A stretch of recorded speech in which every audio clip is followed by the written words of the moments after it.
It's Nat. How are you? How are you going? I thought that I would just try and just rub one out to do the first video the first video on which I'm wearing glasses, so as I can get it out of my system and you can all go, holy shit, she's wearing glasses, and we can all kind of get it out of our systems of, looking, like being more focused on that than what I'm saying for the course of a video. So I thought I'd just do a quick video about that and just talk about that, right? So I posted a photo yesterday where I sort of said, okay, so let's share this public moment of this is the new me, and all said, what am I thinking? And it's funny because one of the first thoughts that I thought when I tried these on, and I tried on with the two people in the store, I tried on maybe every pair of glasses in the store, but they said to me, for everyone, they said, look, number one, this is all just confidence with glasses, you will look good with anything. And one of the guys who's married and lovely and beautiful was demonstrating, he was showing on all these things, he's like, see, like me, you've got a face that the shape that can pull off any pair of glasses that you want, right? So it's all just about your confidence and then how you feel about it, and then you just pick the right pair for you. I thought that was very good. But my first initial thoughts when I was talking to him and talking to the other colleague who then came later, and then she got involved as well, and we had an equally great discussion around dating pairs of glasses versus daytime pair of glasses and how bold I wanted to get, and it was all very hilarious. But my initial thought when I tried these ones on, but ultimately came back to these, was she's so goofy looking. That's kind of cute, but she's goofy, right? So that was my first thought. And then my second thought was when I saw myself just doing a little bit more in them, I was actually, I shifted to holy fuck, actually, she's kind of cute. I'd do her. A little bit too much information perhaps, but I was suddenly I saw my sexy side. All of a sudden I was oh yeah, actually, this can totally work to my advantage. I am loving this now. And then the third thing, and this is what I was actually thinking in that photo that I did yesterday. I was kind of contemplating and going, I wonder if I can work this to my advantage, that, I use these as a magnet to attract. Will these be a magnet to attract sapiosexual men? I wonder. And, yeah, so that was the thought I was having. And there's a bit of a backstory to that, right, which I wanted to tell you and share with you. And this is part of the whole point of this identity shift that I want to do as I'm taking these on, right? I have been, and I was talking to a friend about this also the other day, about the fact that I've been having this thing lately when I align and I meditate. I keep having this thing happen where my laptop keeps crashing. It keeps resetting the time and date settings, and it keeps resetting to a specific point in time, right? And it keeps resetting to the 1st of January 2019 at approximately 11 a.m., right? And it does it every time. And it does it every time as well that I stop and start doubting this reality that I'm starting to create, right? It's it then takes me back there as a reminder. So what was I thinking at that exact point in time, you might ask and might be curious about? So I just, two things had just happened recently, and I was contemplating as I was setting my intentions for the year. And I'd also just watched a movie the night or the day before. That movie was The Wife with Glenn Close and Jonathan Pryce and Christian Slater, which, if you're not familiar with it, is the movie in which Jonathan Pryce wins a Nobel Prize for his writing. And Glenn Close in her career was originally, or in their lives, was originally a student of his when they were both at uni in the 50s-ish, I think. She met some really inspirational alumna writer woman there who gave her two thoughts which kind of shaped her career at that point. One was, if you're a woman writer, you'll never be read, but also your mission is to be read. And so this kind of one, and her experiences after kind of disheartened her a bit, because she didn't think there was a pathway for her writing to be legitimately, as her, seen as a woman writer. But what happened was that her husband got fired for having an affair with her, and they end up being together, and he tries to write his first novel and it's a failure. She gives him feedback, he cracks it and threatens to end the relationship because she gave him bad feedback. There's a little bit of narcissistic tendency in this relationship. But she ends up basically ghostwriting after that all his stuff, right? But that's not the version he tells the public. You see throughout the movie, the version he tells the public is that she doesn't write, she's the perfect wife, she's the perfect mother, she's all this other stuff, but he absorbs what she does, takes on and creates this story that says that her stuff is his. And then when he's standing up to win this Nobel Prize, right, he's still playing the story and she cracks it. Like, she completely cracks it and goes, I've had enough of playing this game. And I'm not going to give away the rest of anything. I mean, it's a couple of years old now, so, you know, if you haven't seen it, or you maybe have seen it by now. But I had such a reaction to that when I saw it. Such a reaction. Because I knew that there was a part of me, I mean, it's obvious, you know this, that in years past, and I'm not saying this is a bad thing, this was a part of my learning, right? But there had been times at which I'd learned other people's systems, other people's IP, other people's wisdom. They had also sat there looking in our sessions, keeping a notepad of all the thoughts that came up when I talked about my stuff. They got a hell of a lot of insight out of my stuff, and then they launched it within their stuff. Did I get all the credit for that? I don't feel like I always did. Did I get some? Sometimes I did. But there was a part of me, to own my part of it, there's a part of me that as I watched that movie completely was triggered by the part of me that knew that I had been holding back some part of me and my identity and putting it forward as me, because I too was afraid that I wasn't going to be enough on my own 2 feet without a bunch of other alpha 7-figure men in the industry selling me first, right? And I created plenty of evidence around that story that seemed like it was harder when I did things to myself to sell things than when one of them was pre-selling me. Someone who was positioned was pre-selling me. So I had such a story around that. And in that moment, I really had this reaction of going, you know what? No, I need to stop playing that game. And what I wanted instead, I decided, I'd also recently, just not long, watched, and I think it was around about that time period, if that's when it was. Or was it 2018? I'm trying to remember what year. 2019. Yeah, so it was 2018. So it would have been 2018 when I was, and going into the start of 2019, which is the date of where it resets to when I watched this, right? So at the end of just around then as well, Michelle Obama had also just launched Becoming. And Oprah had just interviewed her on that as well, right? And they talked about this.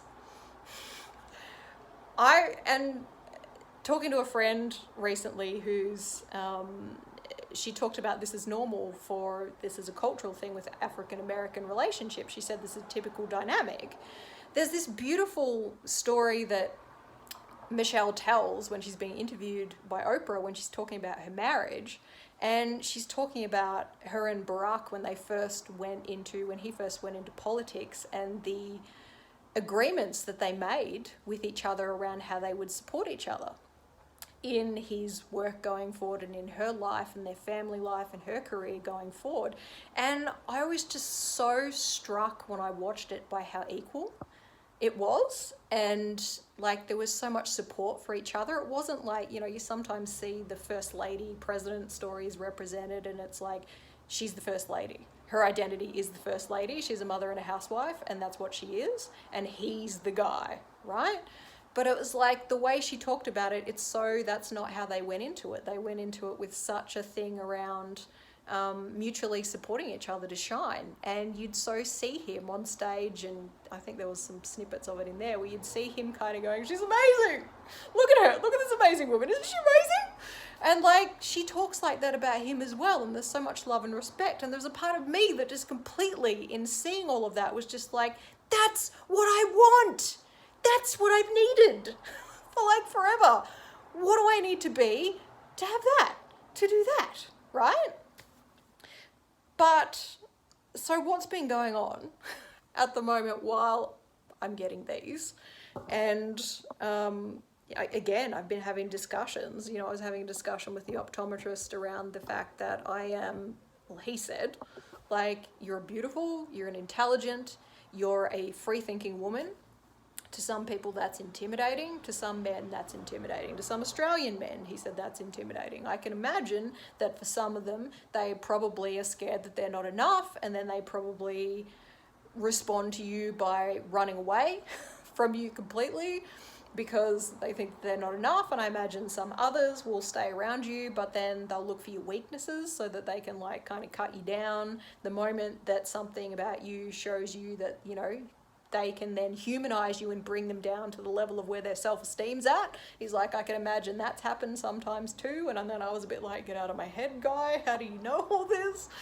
But there was like, again, there's this mirror in this story that I was looking at and going, I don't want to play into this story anymore. I don't want to play into this belief that everything that I am and me being able to think for myself, me having been raised by a man whose intention after my mother died was to make me try to ensure that I be as independent as humanly possible, but ultimately he's turned around and being offended by the fact that I'm as independent as humanly possible because now I'm not dependent upon him, right? But this is the intention, and there's been all this tension around me becoming independent, and how do we then interact in male and female dynamics when I don't desperately need you, when I can do things for myself, when I can want you, but I still want to have a relationship where we can support each other. Like, it's sort of re-brought up a whole discussion around that, but the thing I've wanted to let go of is all the bullshit story around that. All the bullshit stories around me not being able to be loved for who I am if I be the intelligent, strong, free-thinking version of me, right? That somehow is too intimidating or too much or whatever the hell that is. So this is what I wanted to do now while I have these. And I'm now sitting with these. There's a part of me that has obviously been brought back to that intention around, it's obviously something that I want in business. One day it's something that I want again. I want to be able to partner with someone in a beautiful, equal way. And whether that's around helping people find their voices and it's speaking, and it's around leadership, and it's around business, or it evolves into being something else, like I'm just dropping my expectations around how that looks some way, but it's from a different place, right? It's from a place of recognizing each other as equals, as opposed to you're less than me, you're under me, I need you to be the ventriloquist doing this act where your mouth moves but my words come out. Not from that place anymore, from the place of equality and equals, and we share each other's stuff from that equal place and give each other credit from that. It's a different place of partnership as opposed to you playing the role of being under someone. It's different. For zoning that. And then there's just, I think, I've just made a decision, I don't want you to be my witness in this, that as I put these on, like, I'm just going to embrace and stop bullshitting around playing small in that version of me. That doesn't mean I'm going to sit around like a teenager and scream, look at me, look at me, look at me, how intelligent and smart I am, and blah, blah, blah, or whatever. Not in the slightest. That just means that I'm just not going to hide. I'm not going to try and dumb it down. I've got to stop holding back. I have to, be respectful in how I communicate when there's a moment where I have an insight, but there's also a part of me that needs to stop holding back on just being me, thinking it's too much as well. So this is what I'm declaring now as I put these on, that I bring forward another part of me and all of that I just talked about. So as you're my witness, you, if you like, can hold me accountable to that. If you see me stepping out of that and playing small or not stepping up to that game, ultimately I am accountable to me within that. But you know, you've witnessed it now. So it's out there, baby. It's out there. This ended up being very long. Who the hell is going to want to watch me bang it on for 15 minutes about myself? But anyway, it is what it is. If you feel to, feel free. All right, I'm going to go for a walk. I'm going to go to the beach and I'm going to go for a walk while I still can. And thanks so much for watching my little crazy rant. Maybe there's something in it for you too. I don't know. We'll see. But yeah, I think also there's a little reminder in there as well, I think, about just, you know, staying true to our dreams as well. I think even if, I mean, I keep getting brought back to that dream and that piece of, you know, that one particular point in time.